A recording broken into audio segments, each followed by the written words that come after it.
पत्नी के अंतिम संस्कार और 13वीं के बाद रिटायर्ड मास्टर गोपाल ने अपने गांव को हमेशा के लिए अलविदा कह दिया। गोपाल का गांव शांत, सादा और अपनी मिट्टी की खुशबू से भरा हुआ था, लेकिन अब वहां उनकी यादें ही बची थी।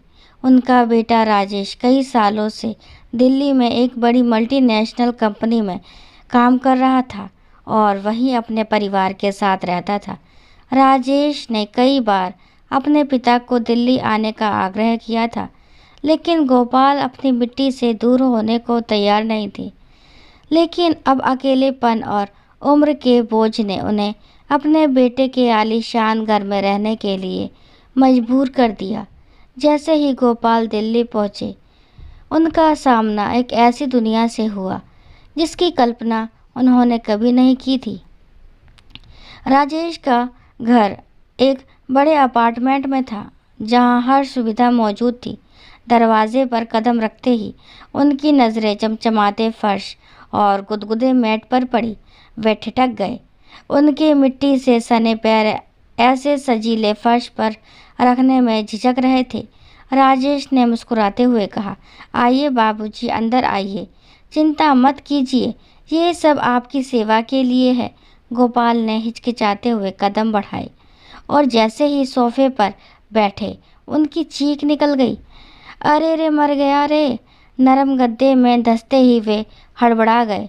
राजेश और बहू संगीता उनकी इस प्रतिक्रिया पर हंस पड़े।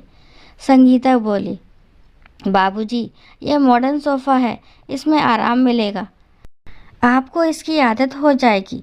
चाय के बाद राजेश ने अपने पिता को घर दिखाने का प्रस्ताव रखा। बड़े से लिविंग रूम से शुरू होकर घर में 4 बड़े बड़े कमरे, एक जिम और एक गार्डन एरिया था। रसोई में हर जगह मॉड्यूलर सेटअप और चमचमाते उपकरण थे। गोपाल के लिए ये सब किसी सपने जैसा था। उन्होंने अपने पुराने मिट्टी के चूल्हे और पीतल के बर्तनों को याद किया। गोपाल को दिल्ली में अपनी दिनचर्या से तालमेल बिठाने में समय लग रहा था। राजेश और संगीता दोनों नौकरी पर जाते थे। घर में काम करने के लिए नौकर और साफ सफाई के लिए मशीनें थीं। सुबह से शाम तक गोपाल घर में अकेले होते। वे बार बार अपने कमरे की खिड़की से बाहर देखते, जहां बड़ी बड़ी इमारतों के अलावा कुछ दिखाई नहीं देता। उनकी दिनचर्या अब बदल चुकी थी। गांव में सुबह की शुरुआत गीता के पाठ और पक्षियों की चहचहाहट से शुरू होती थी, लेकिन यहाँ ये सब शोर में खो चुका था। एक दिन उन्होंने राजेश से कहा, बेटा, तुम्हारे ऑफिस जाने के बाद घर बहुत सूना लगता है। राजेश ने सुझाव दिया, बाबूजी, आप टीवी देख लिया कीजिए या लाइब्रेरी से कोई किताब मंगवा ले। एक दिन संगीता ने गोपाल को बाजार ले जाने की बात कही। बाबूजी, चलिए, आपको यहाँ की मार्केट दिखाती हूँ, यहाँ सब कुछ मिलता है। गोपाल बड़े उत्साह के साथ तैयार हो गए, लेकिन जब बड़े बाजार पहुँचे तो वहाँ की भीड़ भाड़ और तेज रफ्तार से वे घबरा गए। उन्होंने देखा कि हर कोई अपने में व्यस्त है, किसी को किसी की परवाह नहीं। गांव के छोटे से बाजार में हर कोई एक दूसरे को जानता था, लेकिन यहाँ अनजाने चेहरे की भीड़ में वे अकेला महसूस कर रहे थे। रात में बिस्तर पर लेटे हुए गोपाल गांव की यादों में खो जाते। उनकी पत्नी का चेहरा उनकी आंखों के सामने घूमने लगता। उन्होंने अपनी पूरी जिंदगी सादगी और संतोष के साथ बिताई थी, लेकिन अब यहाँ सब उन्हें बहुत दूर लगता था। राजेश ने कई बार अपने पिता के मन की उदासी को भांपने की कोशिश की। एक दिन उन्होंने पूछा, बाबूजी, आप खुश तो हैं ना यहाँ? गोपाल ने हल्की मुस्कान के साथ कहा, हाँ बेटा, खुश हूँ, बस थोड़ा समय लगेगा।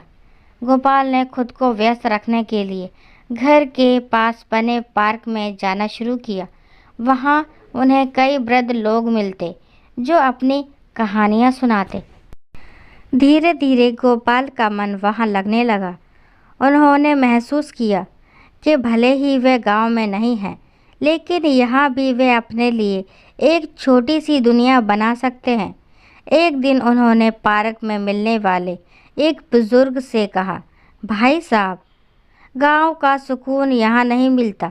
उस व्यक्ति ने मुस्कुराते हुए कहा, सुकून तो मन में होता है, इसे कहीं भी ढूंढ सकते हैं, बस अपने नज़रिए को बदलना होगा। धीरे धीरे गोपाल ने अपनी दिनचर्या को बदल लिया। उन्होंने संगीता से कहा, बेटा मुझे यहाँ के बाज़ार से ताज़ी सब्जियाँ लाने दो। वे रोज़ सुबह पार्क जाते, वहाँ लोगों से मिलते और अपनी छोटी सी दुनिया में रमने लगे। राजेश और संगीता ने जब अपने पिता को खुश देखा तो उनकी चिंता कम हो गई। एक दिन राजेश ने कहा, बाबूजी, आप हमारे साथ रहकर खुश हैं तो हम भी खुश हैं। आप हमारे लिए गांव की वो छाँव है जो हमें याद दिलाती है कि सादगी और संतोष सबसे बड़ी पूंजी है। समय के साथ गोपाल ने दिल्ली को अपनाना सीख लिया। उन्होंने महसूस किया कि खुशियाँ जगह या चीज़ों से नहीं बल्कि अपने दृष्टिकोण और परिवार के साथ से मिलती है। एक दिन उन्होंने राजेश से कहा, बेटा ये घर बड़ा है लेकिन तुम्हारे और संगीता के साथ ये मेरा संसार बन गया है। राजेश ने मुस्कुराते हुए कहा, बाबूजी, ये घर तभी पूरा होता है जब आप यहाँ हो। गांव की मिट्टी से दिल्ली के आलीशान अपार्टमेंट तक का सफ़र गोपाल के लिए एक नई जिंदगी की शुरुआत थी। उन्होंने ये सीख लिया कि जीवन की हर परिस्थिति में खुशियाँ ढूंढी जा सकती है, बस उन्हें देखने का नज़रिया बदलना ज़रूरी है। जब वे बालकनी में पहुँचे तो राजेश ने कहा, बाबूजी, यहाँ से पूरे शहर का नज़ारा दिखता है। ये दिल्ली है, सपनों का शहर। लेकिन गोपाल की आंखों में गांव के पीपल का पेड़, खेतों की हरियाली और वे ताज़ा हवा तैर गई। उन्होंने बुदबुदाते हुए कहा, बड़ा तो है बेटा, पर अपना सा नहीं लगता। दोस्तों, आशा करती हूँ ये कहानी आपको ज़रूर पसंद आई होगी। अगर कहानी पसंद आती है तो प्लीज़ मेरे चैनल को लाइक, शेयर, सब्सक्राइब करना ना भूलें और इस कहानी के बारे में आपके क्या विचार है कमेंट बॉक्स में ज़रूर बताएं। कहानी को लास्ट तक सुनने के लिए थैंक यू। राम राम, राधे राधे।